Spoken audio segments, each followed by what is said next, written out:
Bryce had been silently observing Natalie. At that moment, a waiter came to deliver some dishes. Natalie saw an opportunity and immediately got up and knocked over the table. The dishes scattered all over the place with a loud crash, and everything immediately descended into chaos. So she grabbed hold of the waiter and asked anxiously, "How do I get to the back door?" She sprinted away. There were no guards at the back door, but she didn't dare to slow down until she reached the road. A Cadillac suddenly stopped in front of her, blocking her way. The car window slowly rolled down, revealing Bryce's grave expression. Knowing that her father and his men would catch up to them soon, she opened the car door and got in. It wasn't until they were completely out of sight that she managed to breathe again. "Thank you. I will, get out just up here. I don't want to trouble you too much." Now that she had finally escaped, the most important thing was to find Liam. "You're hurt," he said, and instructed the driver, "Go to the hospital." "You don't have to take me to the hospital. Take me to the hotel if you don't mind. I'm going to find Liam." When she mentioned Liam, she finally lost control of her emotions, and her eyes reddened slightly. Conflicted, he turned his gaze away to hide his emotions and ignored what she had said. "Driver, hurry up and go to the hospital." "What are you doing?" I said, "I'm not going to the hospital. I want to go back to the hotel. My son is lost. He disappeared 2 days ago." Bryce lowered his face cautiously toward her and kissed her lips. Her mind was blank. She could not react. He quickly came to his senses. Pulling away from her, he said, "Finally, you're quiet." Natalie's face turned red once again. Why had he kissed her? She asked him. Bryce raised his eyebrows.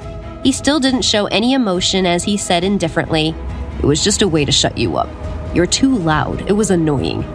The car soon arrived at the hospital. Natalie went straight inside to get her hands bandaged. When she was finally able to leave, she was surprised to see that the conspicuous car was still there. "Why haven't you left? Is there something else?" "Get in the car." She pursed her lips, not saying anything. Remembering that inexplicable kiss, she felt wary of him. And after a moment of consideration, she said, "Thank you for your help, but I still have things to do, so I'll be leaving." "Did I say you could leave?" She suddenly felt annoyed. She angrily took out $100 and handed it to him.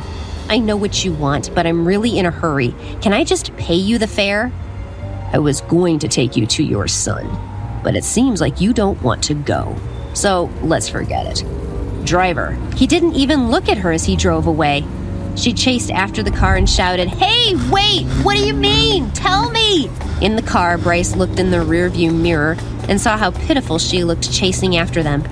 The car kept going for a while longer, and soon Natalie was no longer able to run. The car backed up and the window slowly rolled down, revealing Bryce's arrogant smile. "Why aren't you running? Is that all you've got?" Natalie glared at him. "What are you still sitting there for? Did running make you stupid? Get in the car." She didn't dare to argue with him. She quickly got into the car and asked, "Do you know where Liam is?"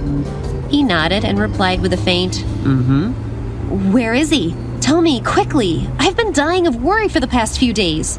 "You'll find out when we get there." Natalie finally felt relieved. Not long after, the driver arrived at one of the most famous homes in Seattle, the Clair family mansion. She was confused when she got out of the car. "Is this your home? What did you bring me here for?" He did not answer. She did not seem to be attracted to him, like other women, and this surprised him. He walked straight to the front door of the mansion, and Natalie had no choice but to follow. "Mr. Clair, welcome home." He looked around and asked the butler, "Walter, where is my mom?" "In the back garden, sir." Bryce nodded and did not linger. Instead, he took Natalie to the garden. As soon as they arrived in the back garden, Natalie saw a little boy squatting among the flowers, playing happily. "Liam!"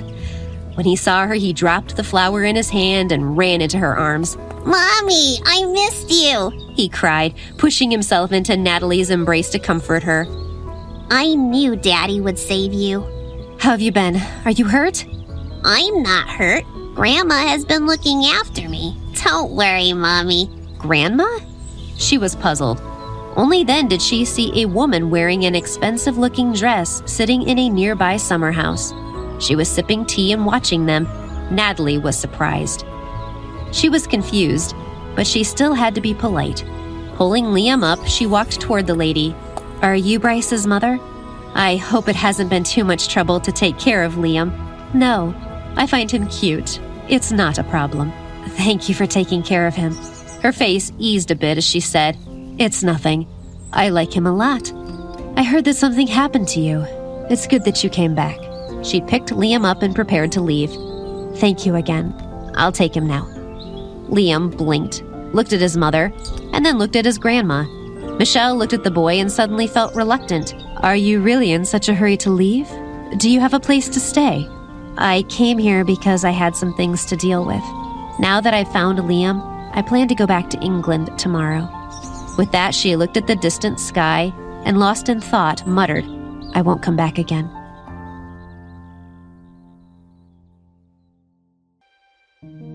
Hi, I am Natalie. Want to know my story? Then download the Pocket FM app and listen to the exciting episodes of The Return Now.